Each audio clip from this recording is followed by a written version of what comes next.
Recuerden que cuando está la clase grabándose, en el ángulo superior izquierdo de la pantalla les aparece un circulito con un punto rojo que significa que se está grabando. Cuando no vean eso, quiere decir que me olvidé de activar la grabación. Yo después subo la clase a una página de YouTube y les comparto el vínculo para que puedan volver a escuchar las clases. Se los hago llegar por mail, de modo que así tienen la oportunidad de repasar los temas. Después por mail también les voy a ir haciendo llegar los materiales que tenga a mi disposición. Les voy a hacer llegar el programa de la materia, no sé si todos lo tienen. Y bueno, como primera medida me gustaría ir viendo a ver si quiénes son.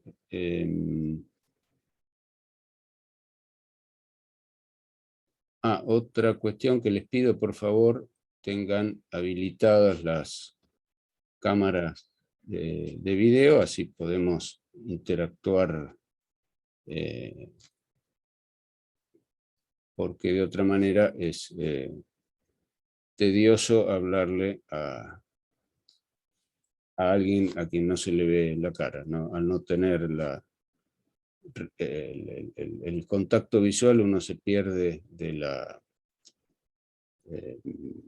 del hilo de la clase. No sé si está presente Alves. Jorge Alves está presente. Hola, profe, acá. Buen ¿Cómo le día. va? Mucho gusto. Arenilla González, Florencia. Hola, buen día. Un segundito que tengo muchas...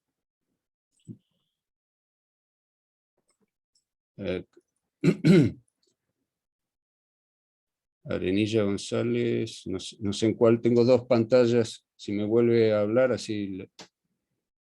Hola, buen día. Ahí la Tengo veo. puesto unos anteojos. No, sí, ya la veo. Gracias. Seguimos con Chiodi, Julián.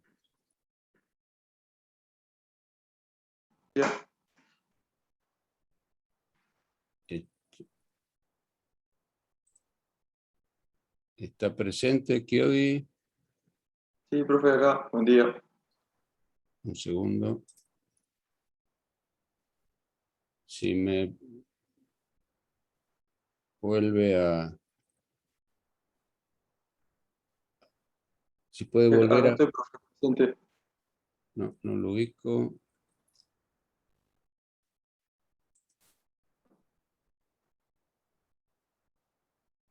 Sale en un orden medio aleatorio los... Bueno, no hay caso con Chiodi, no lo puedo ver. Perdón, profesor, ¿Sepúlveda dijo? No, Chiodi. Chiodi. Probablemente no esté. Acá estoy, profe. No sé si le salgo. A ver. Doctor, fíjese Mario. que tiene una biblioteca atrás.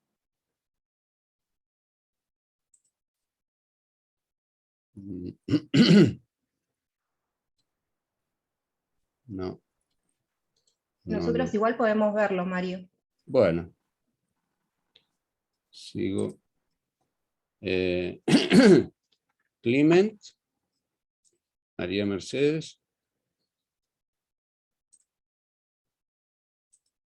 Clement, ¿está?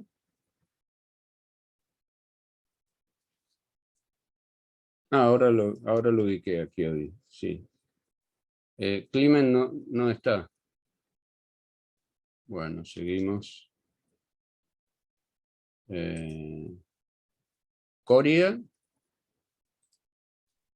Buen día, profesor. Acá estoy. Ah, gracias. Buen día. Correa, Valentino. Buen día, profe. Acá estoy. Buen día. Ahora puse el modo speaker para que se active la pantalla del que habla. Davigo. ¿Está presente? Hola, ¿qué tal?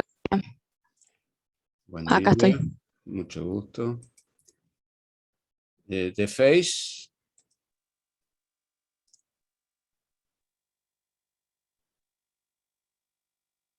The Face. No está.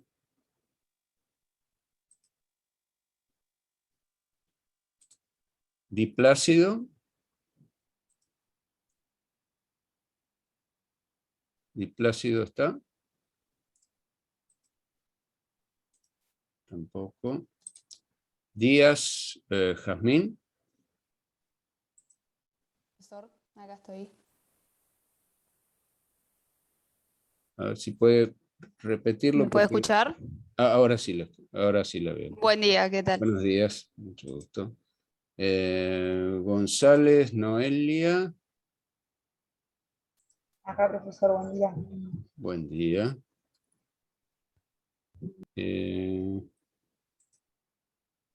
González, Rocío.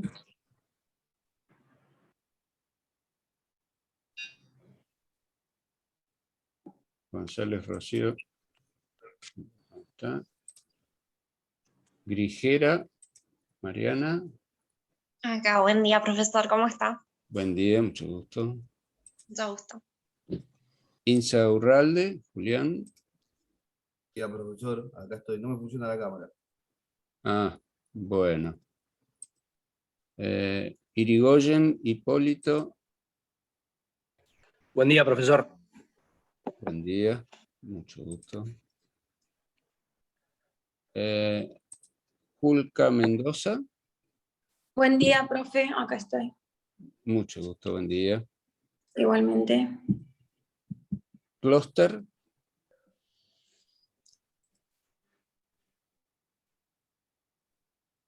Clúster.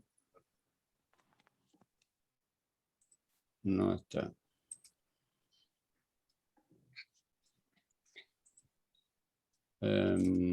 Mankovsky.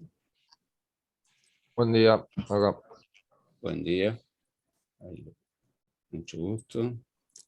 Marcos, Juan Ignacio. Acá presente. Buen día. Buen día. Martínez Busoni. Acá estoy, buen día. No me parece. Si me repite, así lo ubica la cámara.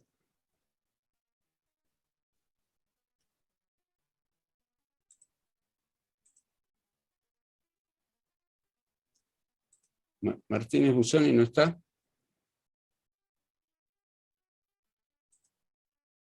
No, parece que no. Acá estoy, hola, buen día. Sí, estoy acá. Ah, Buen día. tengo un problema de conexión en este momento. Ahora sí lo veo. Buen día, mucho gusto. Buen día, Martín Busoni está presente. Sí, no, yo estoy con un problema de conexión. Se me entrecorta la... Miranda, ¿está? ¿Qué tal? Muy buenos días. Sí, aquí estoy. Buen Buen día. día, profesor. Narvarte.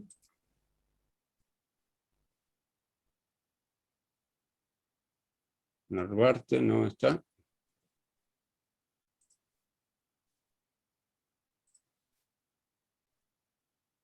Bueno, Ortiz, Jeremías Ortiz.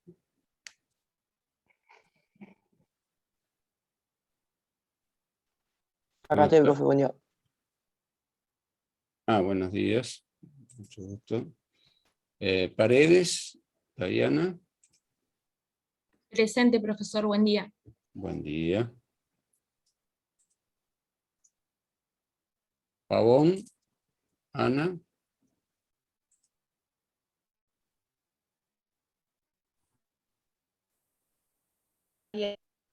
Acá, ¿cómo anda? Buen día. Sí. Buen día. Mucho gusto. Rising. Hola, buenos días, profe. Presente. Buenos días. Ramírez, Fabio. Acá estoy, profesor. Buen día. Buen día. Mucho gusto. Sarmiento. Acá, buen día, doctor. Buenos días. Ahí lo veo. Sepúlveda. Paulo. Acá estoy, profesor. Buen día.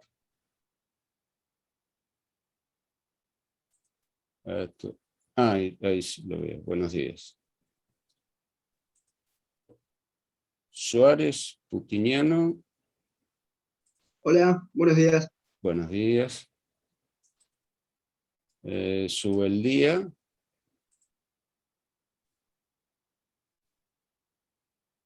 ¿Está presente Subeldía? Parece que no. Tarantino.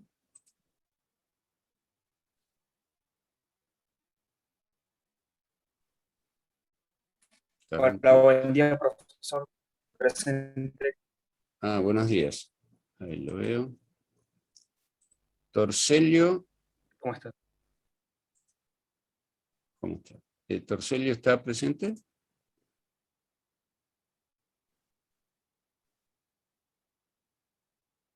Parece que no. Vargas. Cintia. Buenos días, presente. Buenos días. Vega Zamataro. ¿Está presente? Hola, buen día. Buen día. ¿Qué tal? Buenos días. Bien. Vera Zulma. Buen día, profesor. Buen día. ¿Cómo está? Bien. Semborain. Sabrina. Semborain, ¿no está? Acá, profe. Buen día. Presente. Buen día. ¿Cómo le va? Buen día. Y Zúcaro, Amparo. Hola, buen día. Acá estoy. Todavía no, Acá. no me aparece. Estoy con poca. Hola. Ahora sí, me parece. Buen día, mucho gusto. ¿Qué tal? Bueno. Buen día. No vamos a pasar lista todos los días. Es más que nada para empezar a conocernos. Habitualmente lo que hago es varias capturas de pantalla, así no perdemos tiempo, no nos demoramos con esto.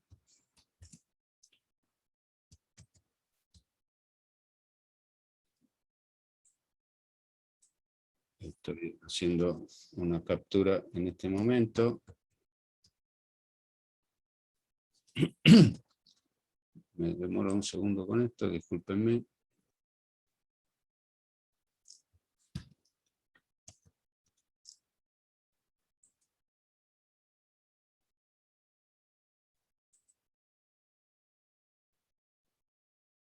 pero tengo justo...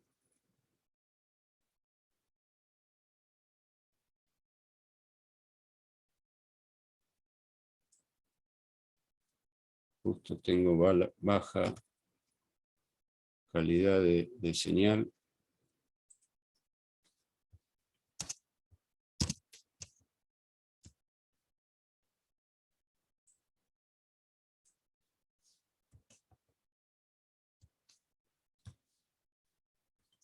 Ya empezamos la clase. Bueno. Vamos, si se entrecorta el audio es porque tengo poca calidad de señal, así que me avisan y trato de hablar más despacio para que se entienda mejor. Bueno, ahora ahí les estoy compartiendo pantalla con el programa. Profesor. Sí, dígame. Lo escucho.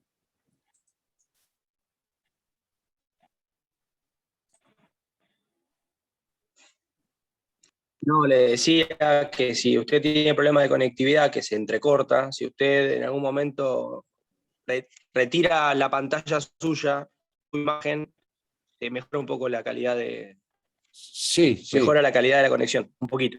Sí, puede ser, sí. No, pero ahora lo que quiero es compartir... vamos a ver el programa para que el que no lo tenga a mano se ubique. Pueden ver en este momento la pantalla compartida.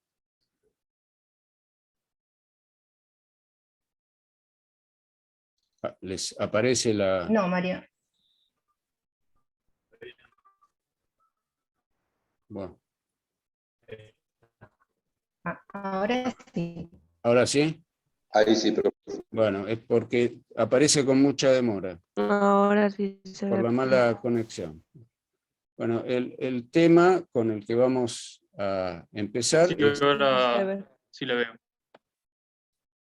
Vamos a empezar luego de una introducción con el tema de los antecedentes del derecho comercial. Como ustedes saben, ahora vamos a cambiar de pantalla.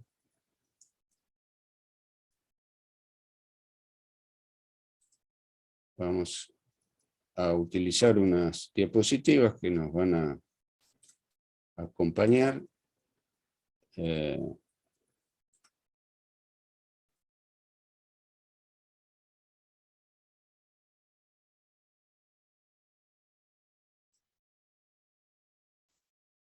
Bueno, directamente Sí, se escuchaba re mal. Se me cortó momentáneamente ok. la conexión. Ahí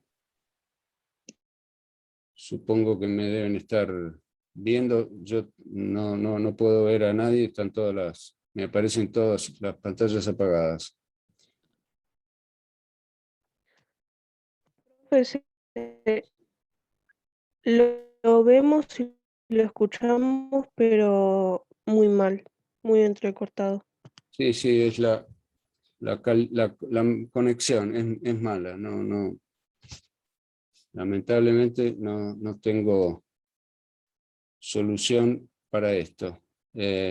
Bueno, les decía que el propósito era comenzar con el origen y evolución del derecho comercial.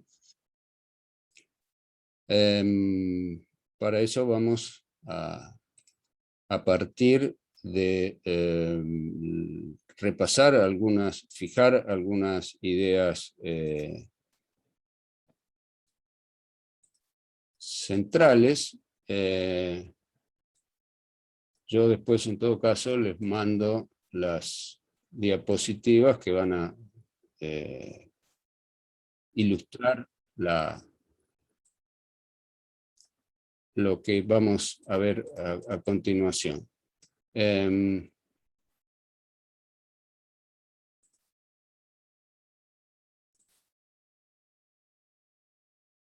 Disculpen un momento. Bueno, voy a intentar compartir la pantalla. Si la calidad de la conexión lo permite, podrán ver ustedes unas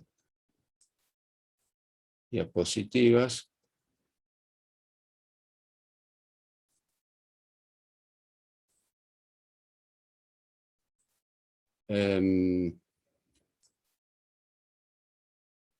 Avísenme si directamente no ven nada o no oyen nada. Vamos.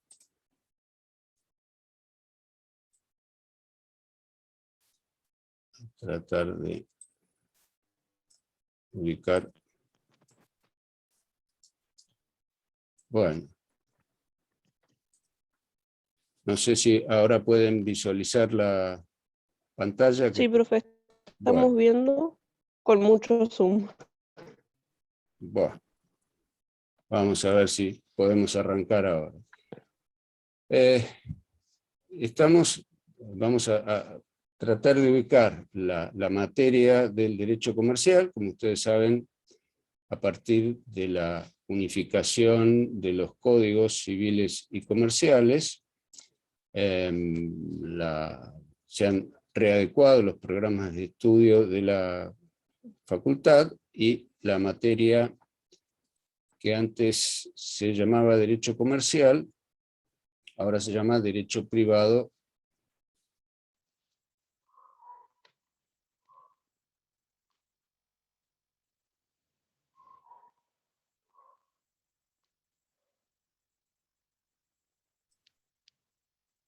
Lamentablemente hoy la clase va a estar complicada. Se me volvió a cortar la conexión. Intentaremos continuar.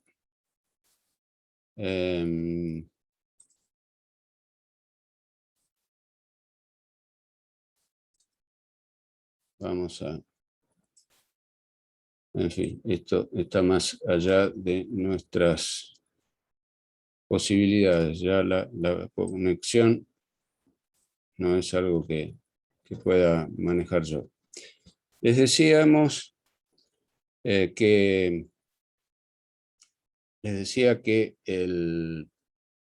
vamos a tratar de ubicar la problemática del derecho comercial, que es un recorte que hacemos respecto del ordenamiento jurídico. Para eso vamos a tratar de afinar algunos conceptos para encarrilar el desarrollo de la clase. Una norma jurídica, cuando hablamos de una norma jurídica, entendemos un enunciado lingüístico, entendemos por norma jurídica un enunciado lingüístico que correlaciona casos con soluciones normativas, y por caso vamos a entender que nos referimos a algún tipo de acción humana en el marco de ciertas circunstancias de hecho que nos habrán de interesar a los fines de poder establecer una solución normativa, lo que en un lenguaje técnico se llama el estatus deóntico de una acción, que en principio, y para simplificar el análisis, puede tener tres tipos de estatus deóntico, una acción. Que esa acción esté prohibida, que esa acción esté permitida, o que esa acción esté ordenada por el ordenamiento jurídico. El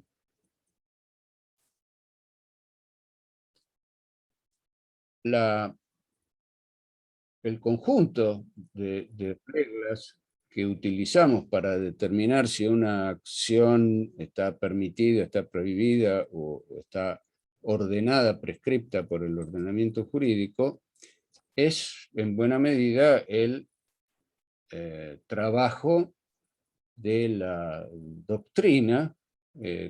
Todo operador jurídico, todo analista, para responderse a esa pregunta sobre una determinada acción, tiene que hacer un recorte de las fuentes. Todos los enunciados normativos que conforman el ordenamiento jurídico, no todos tienen relación con cada uno de los casos. Por lo tanto, ahí viene el problema de recortar, y ahí viene el problema de las materias, de por qué dividimos el ordenamiento jurídico en materias. Tenemos que identificar una. Para eso, el trabajo de ubicar recortar la materia y hacer un tipo de trabajo heurístico, una técnica heurística para que nos ubiquemos en el problema es, por ejemplo, la que aparece en los diccionarios o en las guías telefónicas. En la parte superior de la página suele aparecer unas palabras que nos indican cuando un conjunto de nombres está ordenado alfabéticamente, podemos acortar la búsqueda si miramos esas palabras que aparecen en la parte superior de la página, y sabemos que los nombres que vamos a encontrar a continuación van a estar dentro del rango de esas palabras que aparecen arriba. Eso nos permite pasar la página sin tener que revisar una por una todas las entradas de esa hoja. De manera que acortamos camino. Entonces, bueno, una técnica heurística es precisamente un mecanismo que nos permite, en un árbol de posibilidades, nos permite ir recortando las ramas por las que vamos a recorrer y las que no vamos a recorrer. Ese es el trabajo de un operador que está determinando y eligiendo dentro del ordenamiento jurídico cuáles enunciados son los que habrá de elegir. Ese conjunto de enunciados se supone que deben cumplir ciertas características, en el sentido de que ese conjunto, lo que llamamos ordenamiento jurídico, debe contener una solución para cada caso y una única solución, no dos. De lo contrario, hablaríamos de que se trata de que estamos frente a una incoherencia. Bueno, una vez que se ha hecho ese trabajo de selección, utilizando reglas heurísticas, la teoría jurídica es una técnica heurística. El hecho de decir que vamos a indagar las soluciones para los problemas relacionados con el comercio, con los negocios, es una técnica heurística, nos permite conformar un conjunto de soluciones más reducido, más manejable, más pequeño, de todo aquello que a priori consideramos que puede tener relación con el caso. Para la formación de ese conjunto reducido de enunciados, nos valemos de por lo menos un conjunto de lo que se llaman redes semánticas, que son relaciones entre conceptos. El tipo más común de relaciones que utilizamos es lo que podemos llamar la relación es-un. Es-un es una manera de decir que un elemento es miembro de una clase.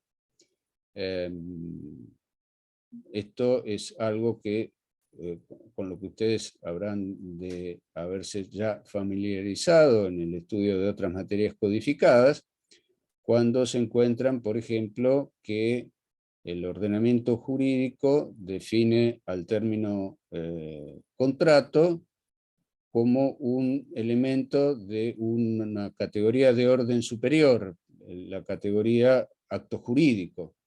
Entonces, definir el contrato como un acto jurídico que tiene una característica particular, como por ejemplo acto jurídico de contenido patrimonial, supone decir que la categoría, el concepto contrato es un miembro de la clase superior acto jurídico. En otras circunstancias, para hacer ese trabajo de selección, nos valemos de relaciones semánticas de tipo horizontal, como es el caso de las sinonimias, como cuando buscamos en una base de datos jurídica un término relacionado, por ejemplo, con la depreciación monetaria, puede ser que el término esté indizado, los fallos que busquemos, por ejemplo, hayan sido indizados en esa base de datos, no por el término que estamos buscando, sino por un sinónimo. En lugar de depreciación monetaria, inflación.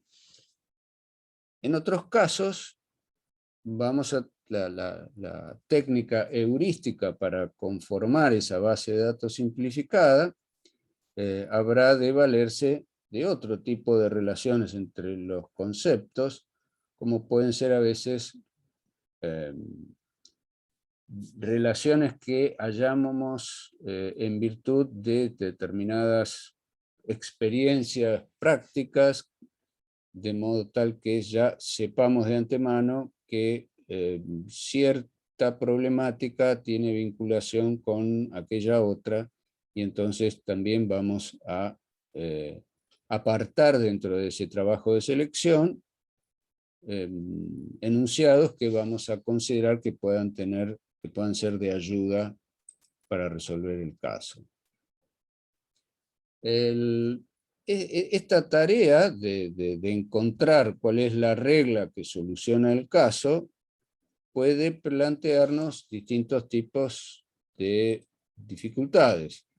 A veces ese encuadramiento podrá ser sencillo, porque podemos llegar a encontrar, a veces sin andar buscando demasiado, un enunciado que le da solución, que da la respuesta acerca del estatus normativo del caso que estamos buscando, y en otros vamos a encontrar encuadramientos complejos, donde a lo mejor a primera vista vamos a encontrar más de una norma que podría tener solución, podría darle solución al caso. En otros podríamos encontrar que no hay ninguna norma que lo solucione, y en otros podríamos encontrar enunciados, pero que traen soluciones que por alguna razón no nos satisfacen. Prima facie, a lo mejor encontramos que ese enunciado normativo está en contra de ciertas creencias o valores, de modo que nos va a llevar a tener que seguir razonando para resolver el caso. En muchas circunstancias, las dificultades de encuadramiento van a estar relacionadas con problemas de indeterminación semántica. Se llama indeterminación semántica a los problemas lingüísticos tales como la ambigüedad, cuando un mismo concepto tiene distintos significados en el lenguaje corriente. Es algo bastante común que suceda tal cosa.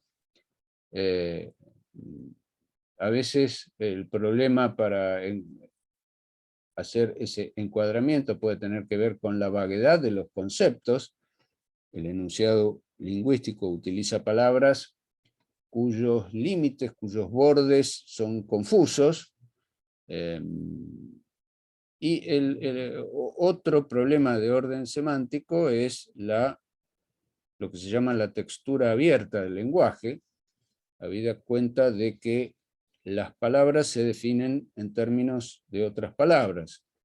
Nosotros tenemos una visión intuitiva que nos dice que las palabras se refieren a las cosas, pero en realidad las palabras se definen en términos de otras palabras, y entonces llega un momento en que parecería que las palabras y la realidad no se tocaran nunca. Bueno, esto es una dificultad que también hay que sortear para poder llevar a cabo ese entrenamiento. En otros casos, la indeterminación, esa situación que no nos deja conformes o que no nos deja seguros, o que no nos da una respuesta respecto de la solución de un caso, es la indeterminación valorativa. Cuando nosotros encontramos que debería estar contemplada una circunstancia para darle la solución al caso, que de hecho no lo está. En otras circunstancias nos enfrentamos a problemas de indeterminación lógica, que son estas dos situaciones que mencionaba hoy, cuando encontramos que el ordenamiento jurídico, que los enunciados lingüísticos, cuando encontramos enunciados lingüísticos que dan soluciones diferentes para un mismo caso, situación extraña, pero que a veces se da, o cuando no encontramos ninguna solución. Esto también es algo bastante raro que suceda, pero a veces se da el problema de la incompletitud, incompletitud desde el punto de vista lógico, lo que en el lenguaje habitual se llama lagunas, salvo que generalmente cuando se habla de lagunas del derecho, la mayor parte de las veces se llama laguna a una indeterminación de algún otro tipo. Rara vez esa indeterminación es lógica. La mayor parte de las veces es una indeterminación valorativa cuando decimos que hay una laguna. Y en otros casos, las dificultades de encuadramiento están dadas por el cambio de lo que podríamos llamar una indeterminación contextual, el cambio de las circunstancias que tuvo en vista el legislador cuando determinó un enunciado lingüístico. Es lo que en términos técnicos se llama una laguna de reconocimiento. Un ejemplo de esta situación a la que me estoy refiriendo es la situación que se dio en un momento determinado cuando la legislación establecía una diferencia en torno al problema del perfeccionamiento de los contratos, en qué momento se considera que hay intercambio de voluntades, y el legislador en un momento determinado del tiempo encontró la solución diciendo, bueno, vamos a buscar una solución para aquellos casos en que el intercambio de voluntades se da entre personas que se encuentran presentes, conversando, dialogando. Ese caso va a tener una solución, y habremos de buscar otra solución para aquellos casos en que las personas no estén presentes y se comuniquen a través de un intercambio de correspondencia, por ejemplo. Bueno, esas eran las dos soluciones posibles cuando existía como medio de comunicación para las personas que no estaban presentes el correo. Se mandaba una carta y se esperaba la respuesta. Cuando se cruzaban la carta y la respuesta, podía considerarse que había un acuerdo de voluntades. Pero luego los hechos cambiaron porque empiezan a aparecer otros medios de comunicación. Primero va a aparecer el teléfono, y luego han aparecido muchas otras formas de comunicación que alteran ese contexto que había tenido en cuenta el legislador, y entonces nos encontramos con que si estamos frente a un contrato realizado cuando las únicas alternativas posibles que había contemplado el legislador eran contratos entre presentes y contratos entre ausentes, era difícil establecer cómo clasificar a un contrato celebrado por teléfono, por ejemplo. Bueno, entonces, luego de esta visión sintetizada de los problemas que implica hacer un recorte de materias para decir por qué vamos a estudiar o qué contenidos va a tener aquello que vamos a estudiar dentro de lo que tradicionalmente se llamaba la problemática del comercio. Bueno, vamos a empezar por reflexionar un poco respecto del significado de comercio, desde el punto de vista del lenguaje corriente. Comercio supone intermediación. Intermediación en el marco de lo que es el circuito habitual de la actividad económica, que lo podemos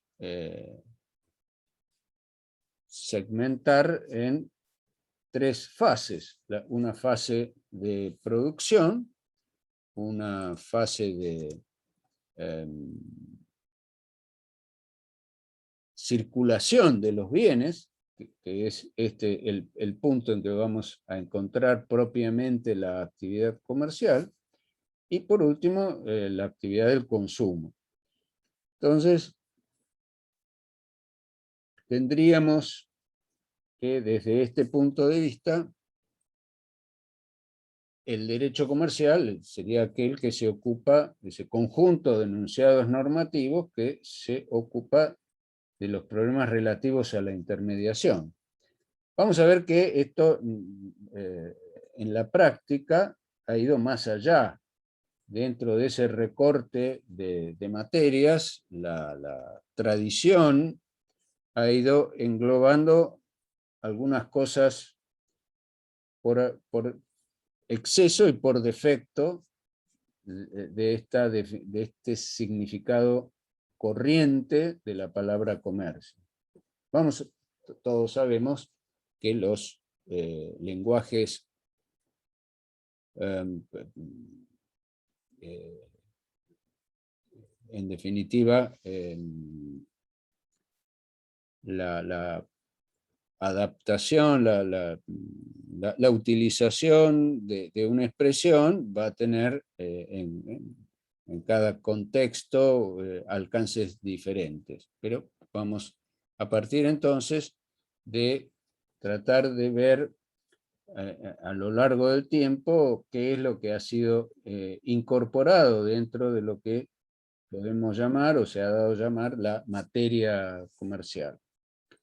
Tendría que ver entonces, permiso, tendría que ver, por ejemplo, con los intercambios o no, que hacen entre las personas, entre las empresas. Sí, ese es el significado corriente del término, pero cuando el derecho empieza a desarrollar un análisis más específico, aparece lo que llamamos los términos técnicos. Entonces, la palabra derecho comercial va a tener un significado específico para el derecho que va a ir en algunos casos más allá del intercambio de bienes o servicios, sino que también va a abarcar, vamos a ver que con el correr del tiempo, y en particular vamos a ver cómo el nuevo ordenamiento jurídico, sabemos que el Código de Comercio fue derogado y que a partir del 1 de agosto del año 2015 entra a regir un nuevo código que unificó las materias civil y comercial, y entonces vamos a tener que indagar dentro del conjunto de enunciados que contiene el Código Civil y Comercial, a dónde ha quedado ubicada esta materia, y nos vamos a encontrar que, y ahora me adelanto para aclarar la pregunta que recién me acaban de hacer, que de hecho ya no vamos a encontrar enunciados normativos que ubiquen la problemática del comercio en el marco del intercambio, sino que va más allá, sino utiliza un criterio, esto es un tema discutido, pero vamos a ir viendo, me adelanto a lo que vamos a ver varias clases más adelante, para aclarar que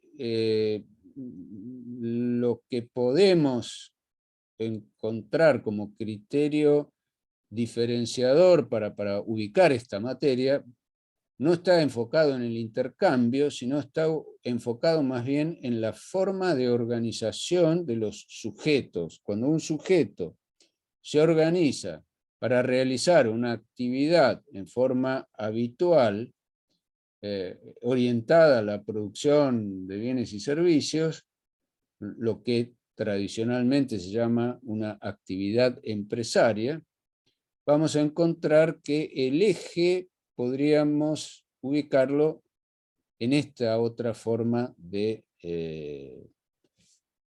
definir el contenido de nuestra materia. Pero esto, vamos a llegar a esta conclusión dentro de un par de clases.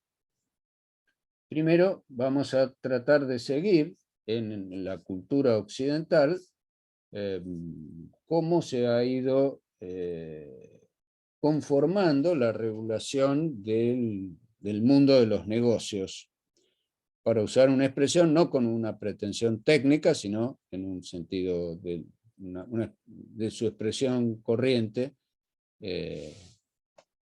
y para seguir esa ubicación dentro del derecho occidental, hay que distinguir que hay dos grandes tradiciones dentro de Occidente, que es la que se va a dar en el continente europeo, por un lado, y luego una diferente, que va a tener su origen en las Islas Británicas, y que se va a prolongar en los países que fueron colonizados por Gran Bretaña, como el caso de Estados Unidos, por lo cual vamos a hablar de una tradición jurídica del derecho anglosajón, en términos amplios. El derecho continental es una tradición que arranca en el derecho romano, que nos ha servido de modelo en muchos aspectos. Naturalmente, hay muchas cuestiones en la vida moderna que han quedado fuera de por cambios sociales. Naturalmente, la forma en que los romanos organizaban las relaciones familiares se han visto profundamente alteradas a lo largo de los siglos,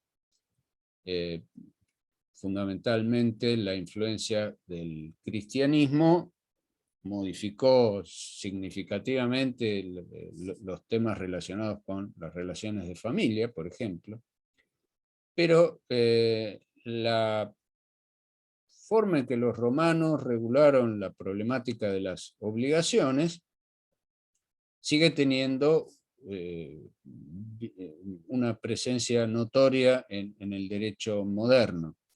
Y otro aspecto ha sido la forma en que los romanos empezaron a delinear un sistema de solución de conflictos que tenía algún grado de previsibilidad. O sea, la técnica del manejo de los conceptos de alguna manera nos ha sido legada por los romanos.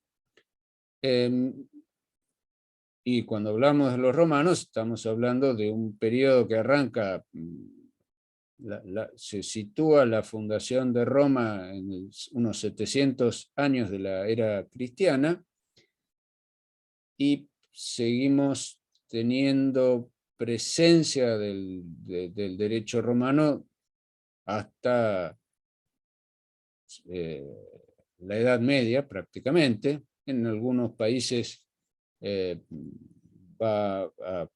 por ejemplo, Alemania, a través de un sistema, los tribunales siguieron las soluciones, los jueces siguieron argumentando en términos de las soluciones del derecho romano hasta bien entrado el siglo XIX, un caso particular ese. Pero en el resto de Europa empezaron a aparecer, y en Alemania también, empezaron a aparecer otros elementos de influencia. Uno de ellos fue el derecho canónico. La Iglesia Católica desarrolló para su organización interna un mecanismo particular que establecía reglas que en un momento de la historia trascendieron a la organización interna de la Iglesia y tuvieron influencia en el mundo civil, si podemos llamarlo así. Y una de las cuestiones que, por ejemplo, en las que incidió la visión de la Iglesia Católica fue en el problema de la usura. En algún momento ya vamos a hablar de ello. Sobre la edad, lo que podríamos llamar la baja Edad Media, en las clasificaciones que se suelen usar para organizar los periodos de la historia, se toma como punto de partida de lo que se llama la Edad Media, la caída del Imperio Romano de Occidente, cosa que sucede allá por el año 470 y pico,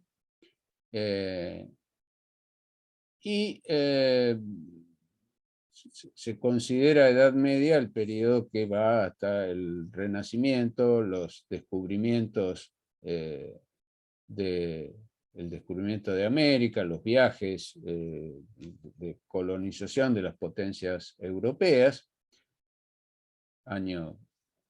siglo XV aproximadamente, todo ese periodo que se lo considera Edad Media, pero dentro de este largo periodo, de este milenio, se suele distinguir una alta Edad Media, que es el periodo inmediatamente posterior a la caída de Roma, y que se extiende hasta el siglo XII, XIII, que es el momento en que empieza a reducirse la violencia de las invasiones que habían producido la caída del Imperio Romano. Los llamados pueblos bárbaros producen toda una serie de movimientos en todo el continente europeo, movimientos demográficos, muy importantes, muchos de ellos en el marco de situaciones bélicas, no fueron movimientos precisamente pacíficos. Bueno, todos esos movimientos demográficos empiezan a asentarse después de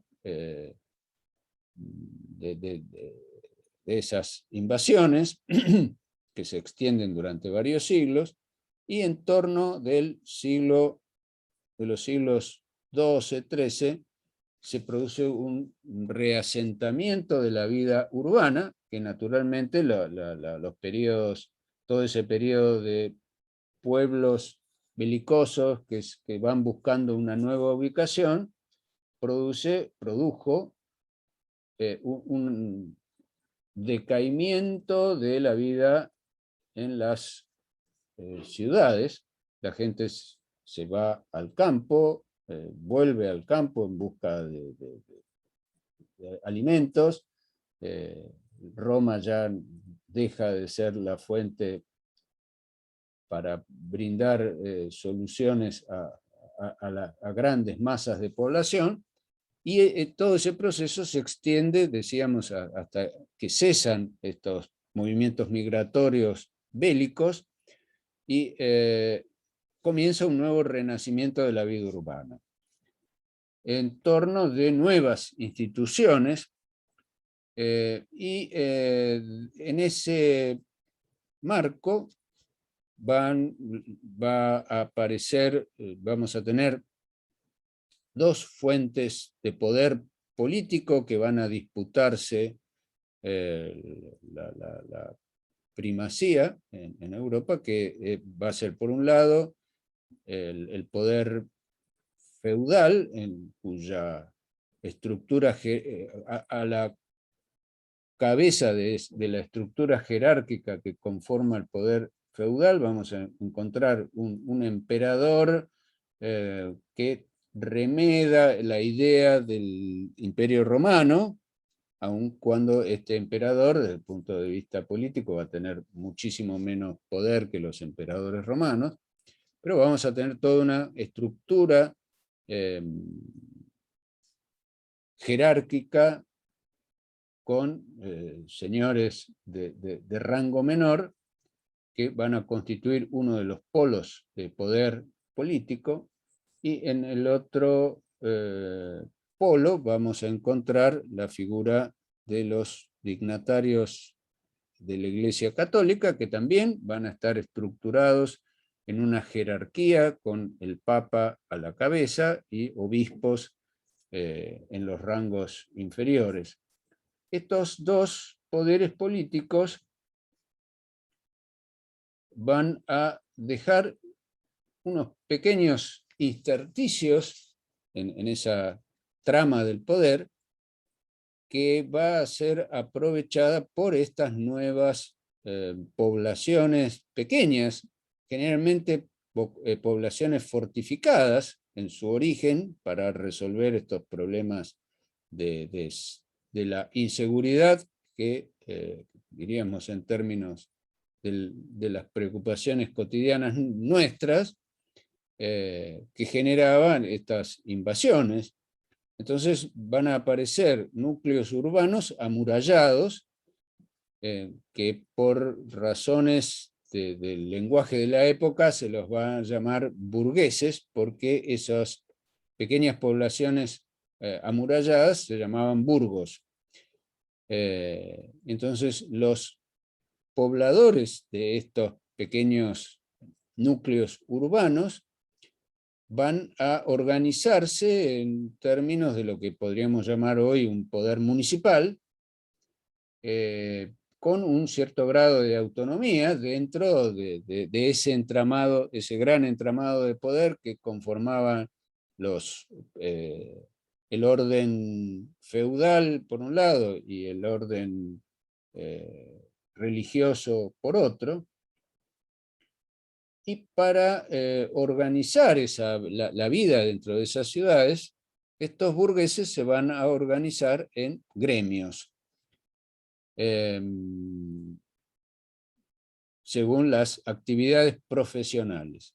Y el poder político local lo van a ejercer en función de la representación de esas distintas organizaciones profesionales.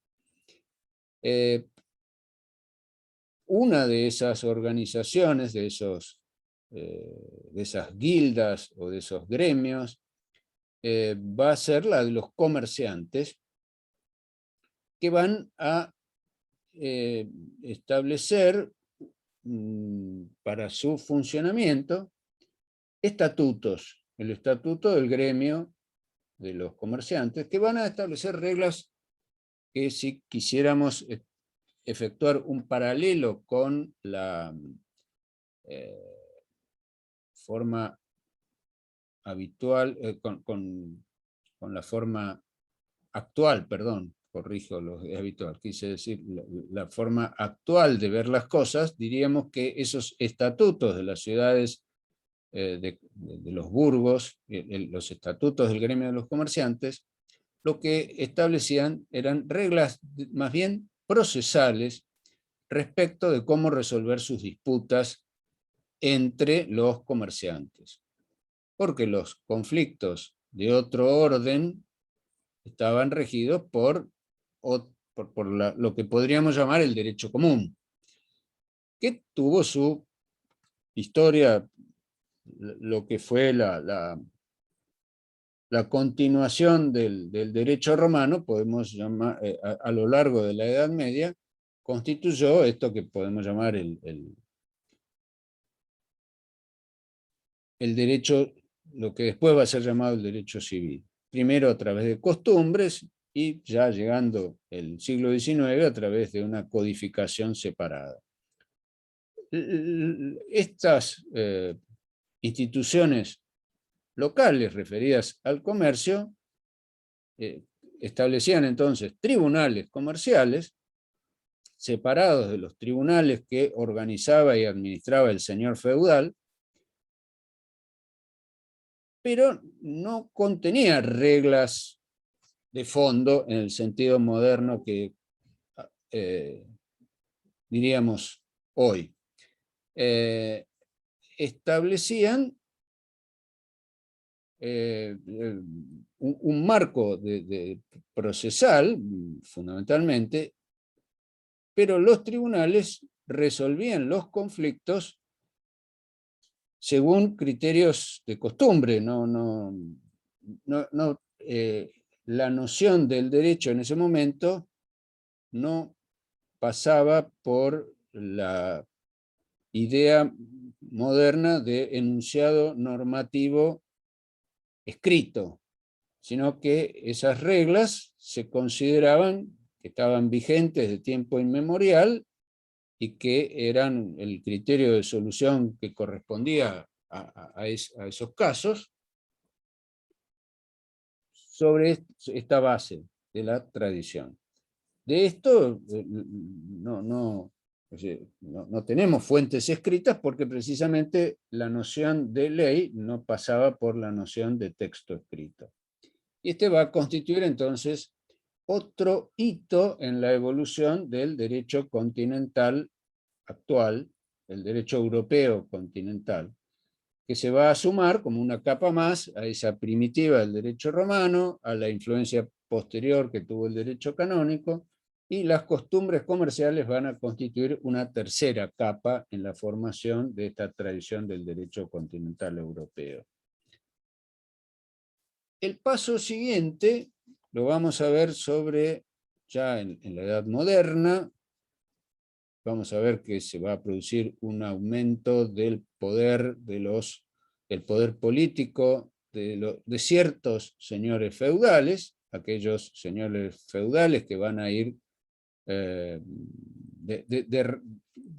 acumulando mayor poder, mayores recursos económicos, y que van a dar origen a las naciones europeas.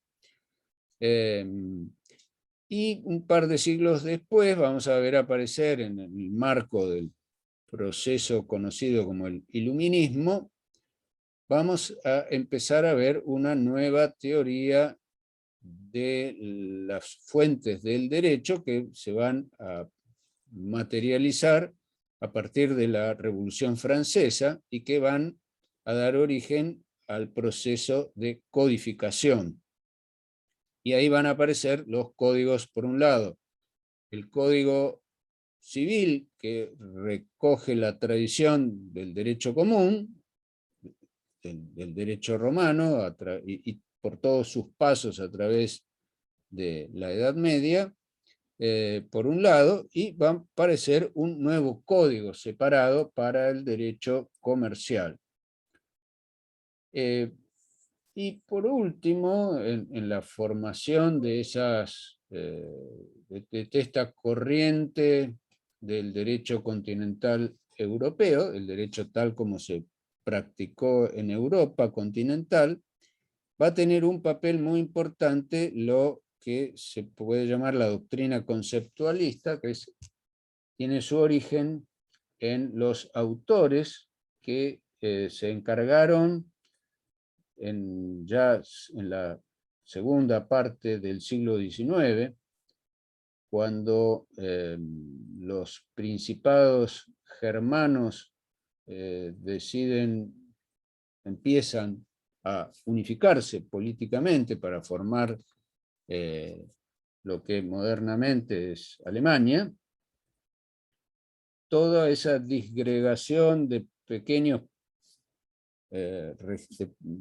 poderes políticos regionales se van a ir consolidando en torno del reino de Prusia, y se va a plantear el problema de la codificación.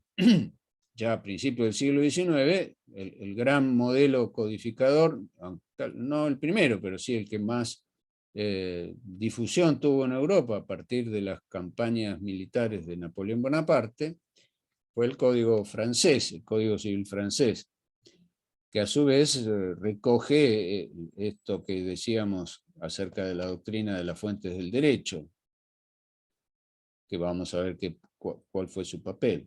En cambio, en Alemania aparece la idea de hacer una codificación basada en otro tipo de principios. La francesa había sido una de tipo, podemos llamar, idealista, y la alemana estuvo basada en la idea, podemos llamarla, historicista, en el sentido de que el propósito que resulta del debate que se dio en ese momento, un debate muy rico, muy importante, en el que participan autores como Savigny, por ejemplo, va a ser que el trabajo codificador se va a basar en un estudio, en una organización de todas el material que había circulado como resabio del derecho romano, tal como había sido aplicado en la práctica. Entonces, el trabajo metodológico iba a ser el de organizar todo ese material en base a conceptos jurídicos. Y ahí va a aparecer va a quedar una nueva impronta en el mundo occidental, que es lo que podemos llamar la metodología de los conceptos jurídicos. Todas estas 5 capas las ilustra muy un autor ajeno al derecho continental europeo, como es un autor americano, John Merriman, que lo sintetiza de esta manera. En la fase posterior a las codificaciones, ya entrado el siglo XX y finalizados los periodos conflictivos de las 2 guerras mundiales, el derecho anglosajón va a empezar a tener una aproximación al derecho, el derecho continental europeo va a empezar a tener una aproximación a la forma de ver el problema regulatorio propio del derecho anglosajón. Esas diferencias que tradicionalmente se establecieron acerca de que el derecho continental europeo era un derecho escrito con textos legales y el derecho anglosajón era un derecho de fuente más bien judicial, según la doctrina del precedente, a partir de la ocupación de las potencias vencedoras en la Segunda Guerra Mundial, los aliados, Estados Unidos, Gran Bretaña y Francia, que ocupan a las potencias vencidas, tanto Alemania como Italia. La reorganización que se da en Europa a través de las fuerzas de ocupación dio lugar a que los problemas jurídicos que era necesario afrontar lo fueran desde una perspectiva más unificadora de estas dos visiones diferentes. Bueno, aquí tenemos entonces toda esta tradición. Vamos a hacer ahora, volver un poco para atrás, y enfocados en particular en el derecho comercial, o más bien, cómo fue tratado el problema del comercio ya en el marco de la historia en general. Las primeras comunidades que se van a dar, las primeras aldeas formadas por los agricultores, cuando queda atrás la etapa del nomadismo y cuando se descubre la técnica de la agricultura, perdón, el intercambio en estas primitivas comunidades va a ser importante. Tenemos reflejo de algunos hitos en la historia, por ejemplo, en la Mesopotamia, el Código de Hammurabi, entre los años 1700 y 1800 a.C., aluden a la existencia del comercio. Era una práctica intensa entre en estos pueblos, pero no encontramos una organización del comercio. Más acá en el tiempo, la cultura griega, que es otro hito importante en la cultura occidental, vamos a encontrar también prácticas importantes del comercio, rastros de que el comercio constituía una actividad importante para los griegos, pero los griegos no tuvieron leyes escritas del tipo de las que luego van a desarrollar los romanos. Por lo tanto, las referencias que tenemos son vagas. Sí hay un hito que es el de un legislador ateniense, un político ateniense, Solón, que en el siglo VI a.C. Fue llamado para resolver ciertos conflictos, y ahí aparece por primera vez la idea de ley en el sentido parecido al moderno. Los griegos lo llamaban nomos, que fue modelo, estas leyes de Solón, para resolver los problemas entre los propietarios antiguos y los acreedores de los agricultores que eran ciudadanos más modernos y deudores para poder llevar a cabo su actividad agropecuaria. Se generan problemas de endeudamiento, que es lo que le fue solicitado a Solón resolver. Y esto va a ser el antecedente de la ley de las 12 tablas en Roma, años 470 a.C. aproximadamente, de lo cual tenemos un conocimiento no muy claro, pero que son reglas que se dan en el marco de un pueblo fundamentalmente agricultor. Vamos a tener recién con el desarrollo de lo que se conoce como el derecho romano clásico, que se da ya más bien sobre la época del final de la República. Vamos a tener las primeras reglas respecto de lo que podemos llamar el derecho patrimonial, pero sin que la actividad del comercio tuviera una regulación específica. Solamente vamos a tener reglas de derecho en general.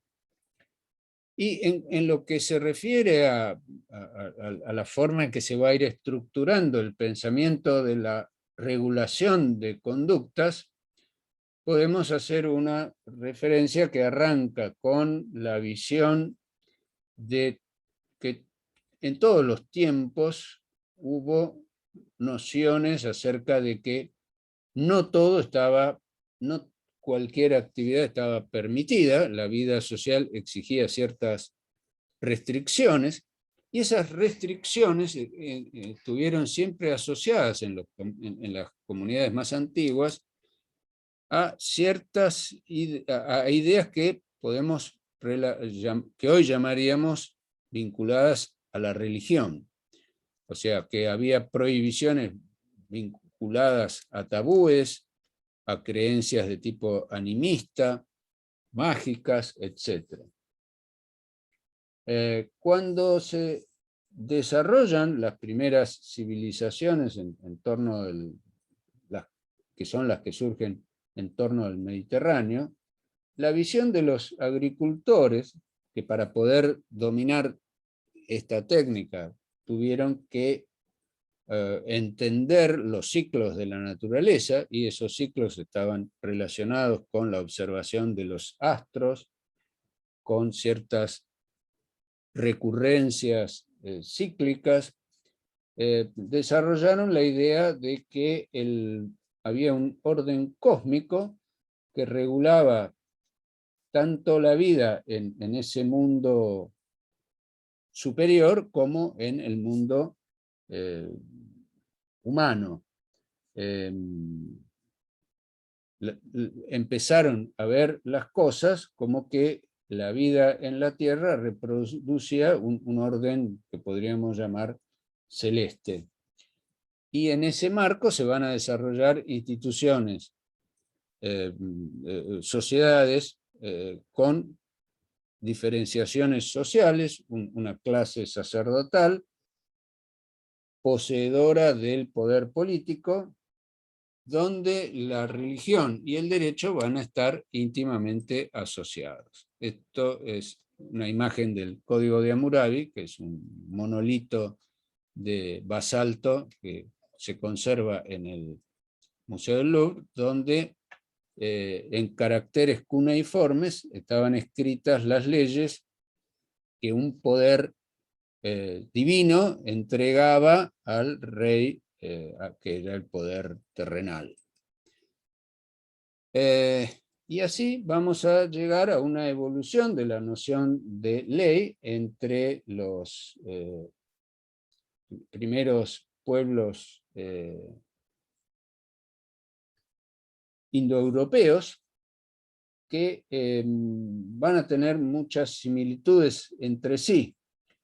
El modelo de esa organización social lo vamos a ver en la forma que nos ha quedado mejor registrada, que es a través de los romanos, en la que los primeros romanos la historia que conocemos, tuvieron primero un periodo en el que fueron gobernados por reyes, que no eran sino un primus inter pares. Estos reyes romanos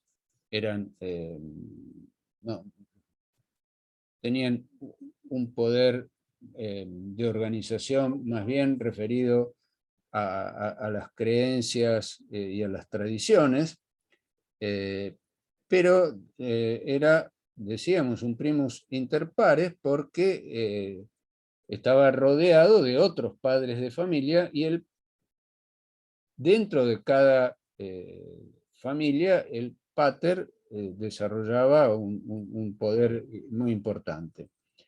Y los otros miembros de la familia quedaban en un lugar secundario, y luego había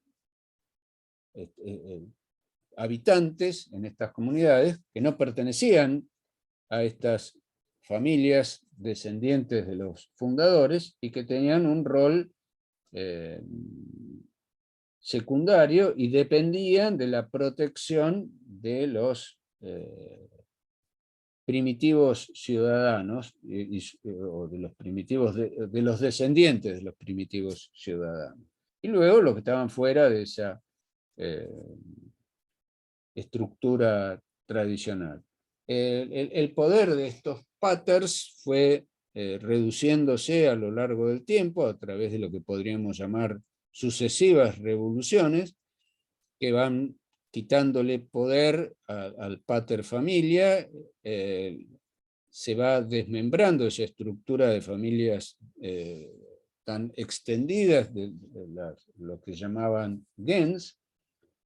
En las ciudades ingresan pobladores que no están relacionados con los fundadores. Aparece la necesidad, como fue el caso que mencionamos hace un rato, de la escritura de las leyes, porque el conocimiento de la ley era patrimonio, estaba reservado a los que venían de esas familias tradicionales, y que lo conocían ellos solamente, y los ciudadanos, los habitantes recién arribados, que no formaban parte de ese colegio de conocedores de las tradiciones, ignoraban qué era lo que estaba permitido, qué era lo que estaba prohibido, y esto era fuente de conflictos. Entonces va a aparecer como en el marco de esa lucha entre los recién llegados, los plebeyos y las familias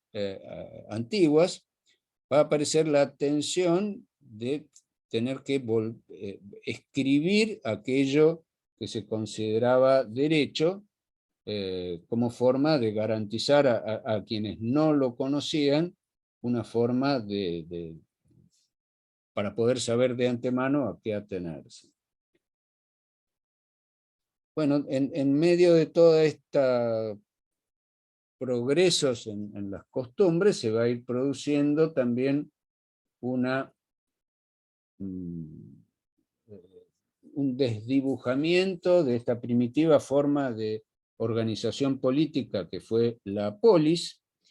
Va a aparecer un movimiento revolucionario en esta etapa que la podemos ubicar en el siglo V a.C., que va a transformar esa idea de que la ley era algo que venía impuesto por un orden divino, y una generación de pensadores, llamados más tarde sofistas, van a plantear la visión de que las reglas son contingentes, que cada ciudad, cada grupo humano define de manera diferente lo que está permitido de lo que está prohibido, y esto va a dar lugar a un interesante debate que ha quedado registrado en los diálogos platónicos, un filósofo griego que vive una generación después que estos pensadores sofistas, van a quedar registrados en sus diálogos, y va a ser el antecedente del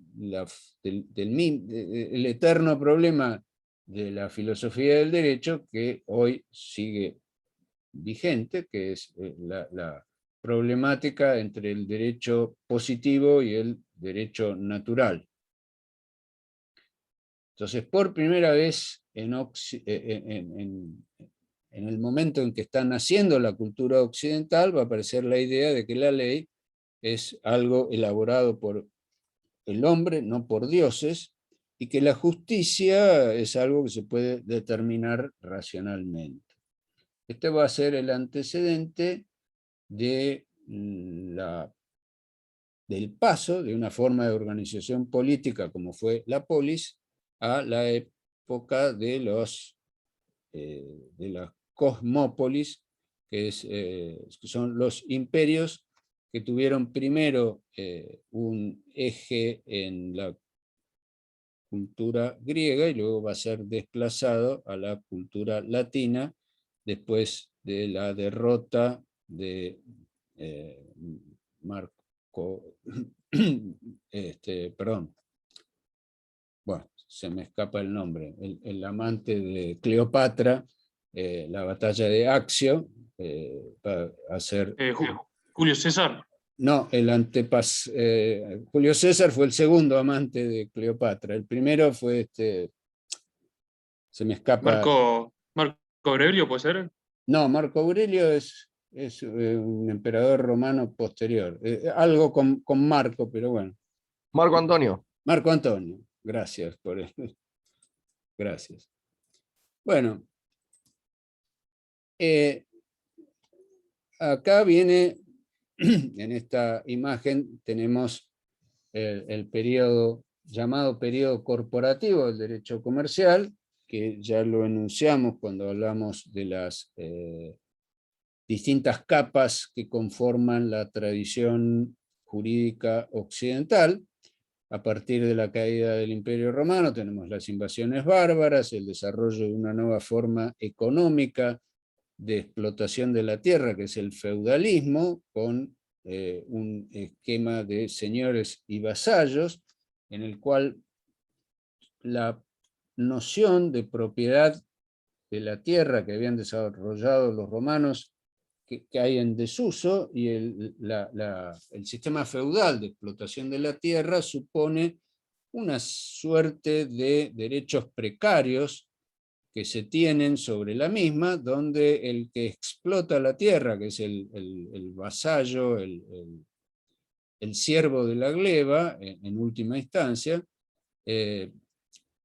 no tiene no ejerce un derecho de propiedad, tampoco el señor feudal, porque se lo reconoce, ejerce su poder en función de una delegación de otro líder superior, y van a aparecer, una vez asentado, como decíamos, este periodo de las invasiones bárbaras, van a aparecer los burgos en torno del siglo XII. Y van a constituir estos burgos una cuña entre el poder del imperio y el poder del papado. Y esto va a dar lugar, decíamos, a las instituciones urbanas que mencionamos hace un momento, los gremios o guildas. Y en esta misma época van a nacer instituciones comerciales muy importantes como la contabilidad, la técnica de la contabilidad, y nuevas formas asociativas para el ejercicio del comercio que van a dar lugar a que se empiece a hablar ya a partir de la codificación, que se empiece a hablar de tipos sociales, que es una temática que van a estudiar con la doctora Pérez Cassini. Se van a desarrollar otras instituciones referidas a la circulación del crédito, como por ejemplo la letra de cambio, y se va a producir un desarrollo del comercio muy importante, habida cuenta de que las invasiones bárbaras habían reducido significativamente la actividad comercial en Europa. Y todo la estructura jurídica de este periodo corporativo para la solución de los problemas comerciales va a estar dada por decisiones basadas en la tradición, en las costumbres. En este periodo, la noción de ley, condensando lo que ya de alguna manera acabo de decir, está basada en la idea de costumbre, de que la ley no es algo que haya que formular enunciativamente, sino que hay que descubrir en las prácticas que se venían llevando, y para poder establecerlo, el detentador del poder, para poder determinar qué era ley cuando había un conflicto, el poder, quien detentaba el poder político en el rango jerárquico geográfico que le correspondiera, porque en esta época vamos a tener tribunales en cada señor feudal desarrollaba su propio sistema de justicia,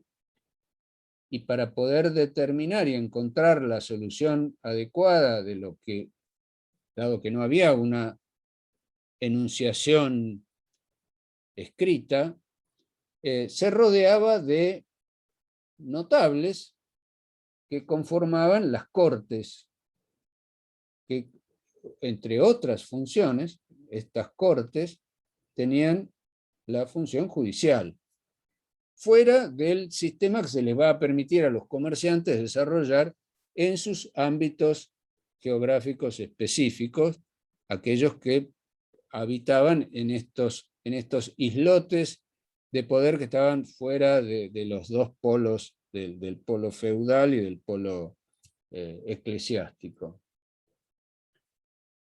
Y en esta época también se van a desarrollar, en esta época de las invasiones bárbaras, se van a desarrollar dos sistemas para determinar qué es la ley, porque para los pueblos que habían estado dentro de la esfera de poder del Imperio Romano y que fueron ocupados por los bárbaros, se van a dar dos sistemas. Los bárbaros, los llamados pueblos bárbaros, los que eran de origen germánico, tenían una organización tal que para ellos la ley era algo que no tenía relación con el lugar geográfico donde se asentaban, sino que la ley la llevaban con ellos, a donde fueran.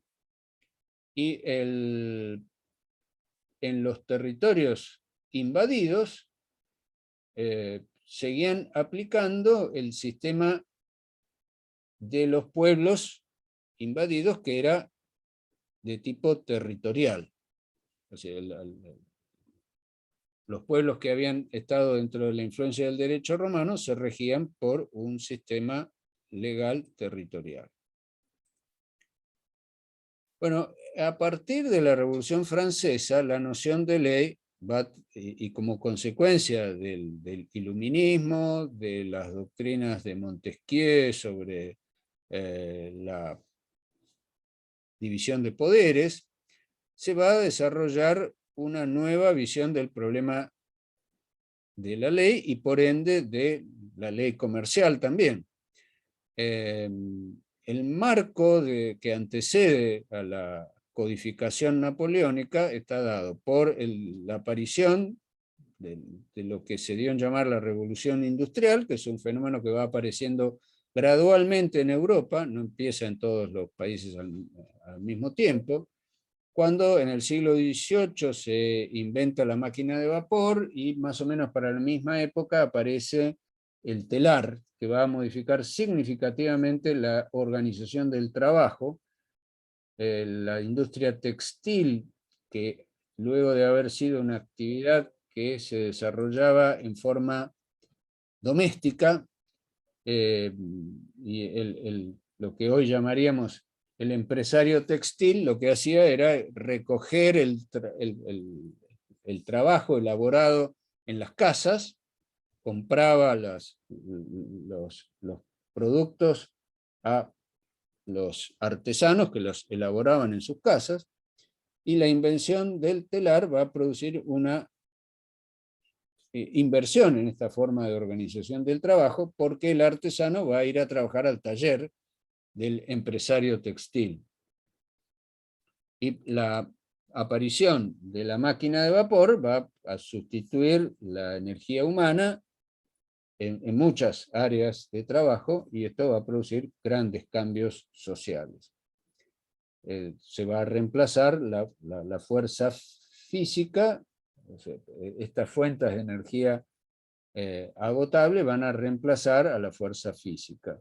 Y esto va a dar lugar a un fenómeno que se va a dar por primera vez en la historia de la humanidad, que es que la producción de bienes va a superar el consumo en la capacidad de consumo del área geográfica próxima a los lugares donde se producen los bienes. Entonces va a ser necesaria el desarrollo de nuevas redes comerciales para darle salida a esa producción que logra cantidades más importantes. Y entonces van a aparecer también en este periodo nuevas formas de financiamiento de esa actividad económica. Va a aparecer, en la Edad Media vimos aparecer sociedades, los antecedentes de lo que ustedes van a estudiar, como la sociedad colectiva o la sociedad en comandita, que fueron los dos tipos que se desarrollaron en los comienzos de la Edad Media.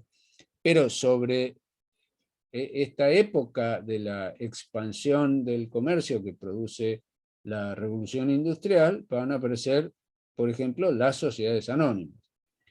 Y va a aparecer también una nueva doctrina sobre las fuentes del derecho, habida cuenta de que el derecho va a dejar de concebirse como una tradición, y en el marco del intento revolucionario, en el fondo la Revolución Francesa fue una revolución de los burgueses que destruyen el orden, lo que se llamaba el antiguo régimen.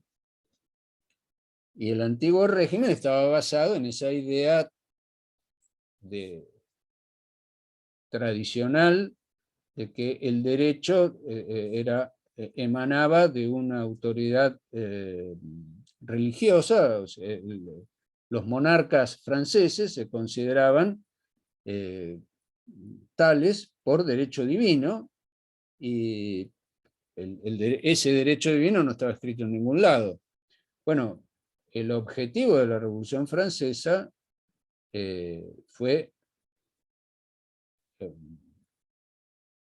abrogar el antiguo régimen, y un aspecto esencial para lograrlo fue que a partir, por otro lado, de las teorías de Montesquieu sobre la división de poderes,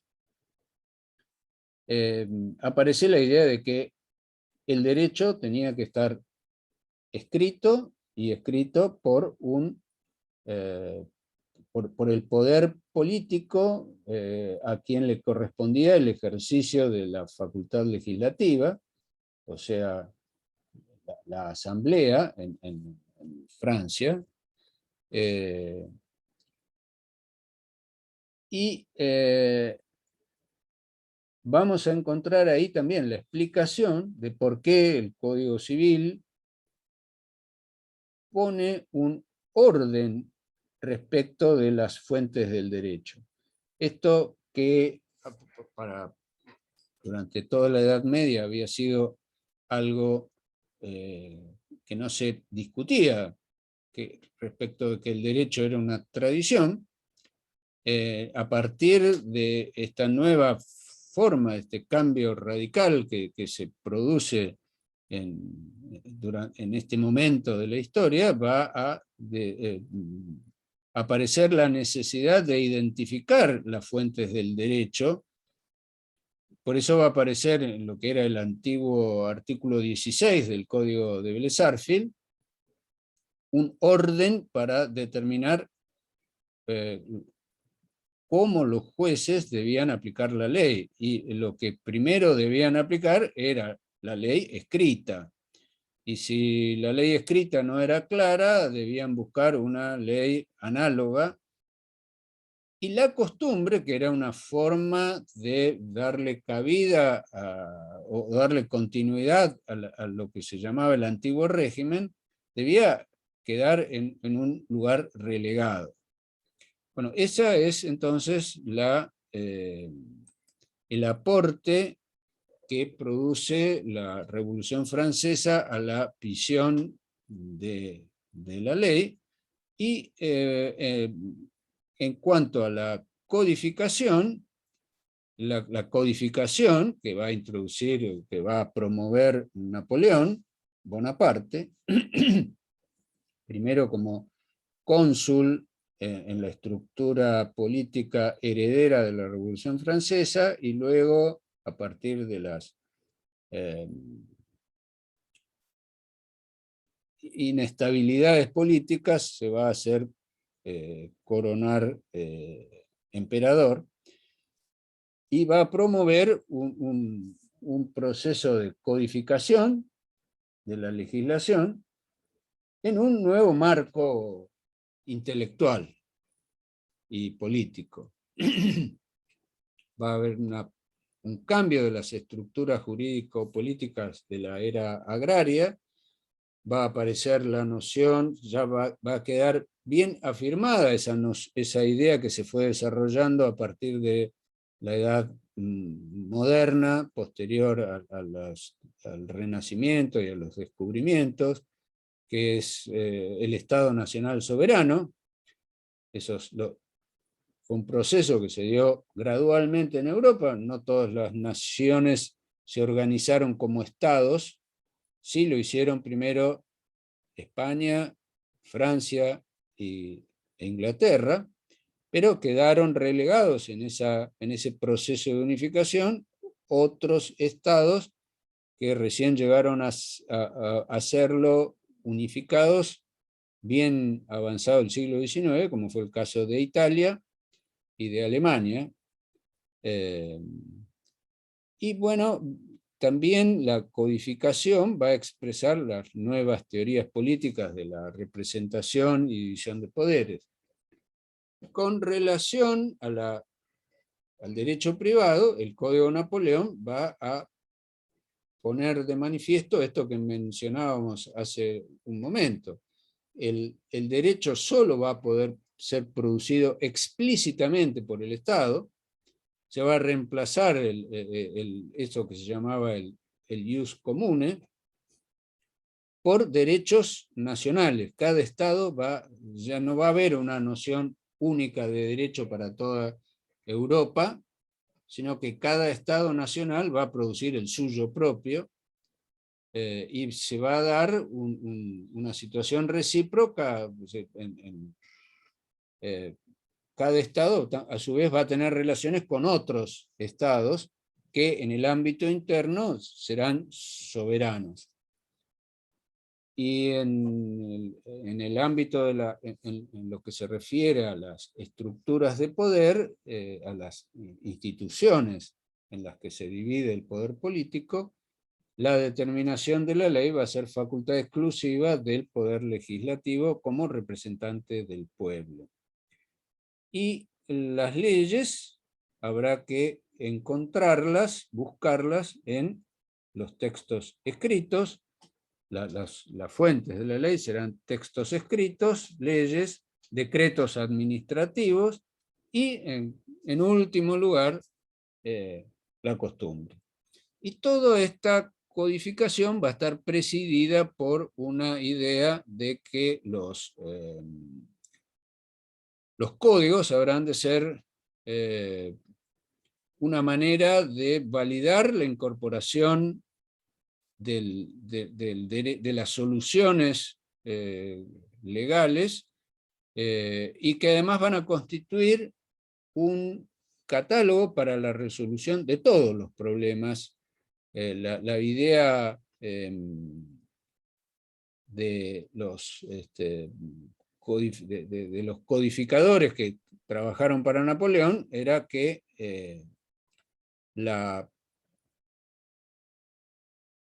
era posible, en la medida que se redactara con cuidado y esmero, establecer soluciones para todos los problemas, y a partir de ahí también surge una desconfianza acerca del papel de los jueces, que socialmente eran representantes del antiguo régimen, y va a haber un intento por reducir al mínimo posible la labor de interpretación.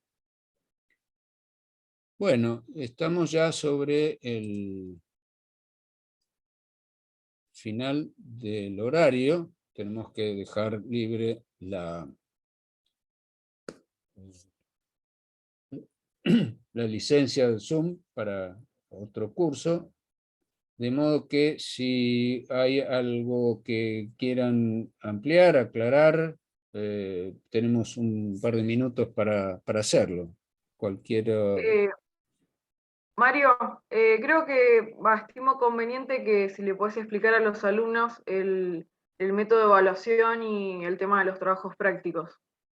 Sí, gracias. Bueno, como en el comienzo de la clase se me cortaba la conexión, me distraje, no hablamos de ese tema. Vamos a tener 2 evaluaciones, en más o menos después de unas 14 clases, no me acuerdo. Yo les hago llegar un cronograma para que vayan calculando más o menos qué contenidos vamos a ver, y la evaluación va a ser a través de un cuestionario que se sube a la cátedra virtuales, se habilita ese cuestionario que lo van a poder